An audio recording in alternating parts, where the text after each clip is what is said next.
Bueno, jo soc Ramon Tió, tinc 26 anys, curso Màrqueting i Xarxes Socials i actualment estic de president de la Comissió Cultural i de Festes. Em dic Oriol Palou, tinc 21 anys, faig la carrera de mitjans audiovisuals i actualment soc president adjunt de la Comissió de Festes del Tecnocampus. Com va començar aquesta idea de fer festes per als universitaris?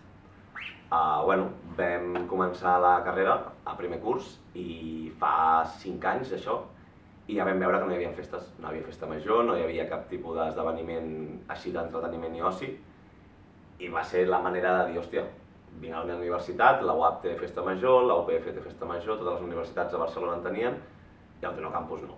Vam preguntar, ens vam informar com portar-ho a terme, com fer-ho i va ser qüestió de 2 o 3 mesos ja al primer curs, abans del segon trimestre, i ja vam formar una organització amb una missió que era fer esdeveniments d'entreteniment i oci gratuïtes dedicades a l'estudiant. I una mica vam demanar l'espai del Tecnocampus, que ens poguessin cedir l'espai, muntar una infraestructura, uns altaveus, una musiqueta i començar festa per festa. Una mica és davant de l'absència. Va ser una absència d'activitat i ens vam aprofitar d'aquesta situació. Una mica va néixer per aquí.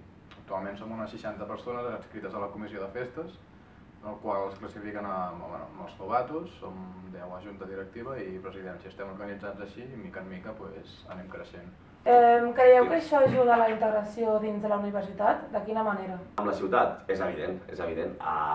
Una persona que sigui de Barcelona i estigui mirant universitats i tingui l'opció de venir a Mataró, crec que Mataró és un punt de referència en festa. Ja sigui amb el polígon, ja sigui amb el que actualment fem a la universitat, però jo crec que un punt a favor que té Mataró seria que Mataró té festa, té universitat i té molt d'ambient juvenil, i jo crec que això sí que integra. Rebeu ajudes de fora de la universitat?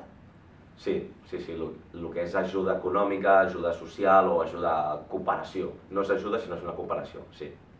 Nosaltres anem molt millor si tenim lo nostre i no hem de dependre únicament de la universitat. I és un tema que actualment el portem bé, tenim bons col·laboradors, creiem... Sí, la resposta és sí. Sí, mira, et puc explicar, per exemple, Granollers no té universitat. Jo soc de Granollers no té universitat. Jo trobo faltar molt l'ambient juvenil. I quan surto per Mataró és evident que es veu molt la diferència. Quan hi ha universitat en una ciutat, la diferència és clara. Inclús hi ha universitat, hi ha joves i després comencen a haver-hi ocis, negocis i tot ambientat en el que és l'ambient juvenil. Fent una festa com la vostra, qui es beneficia més? El renom de la universitat o el renom de la ciutat?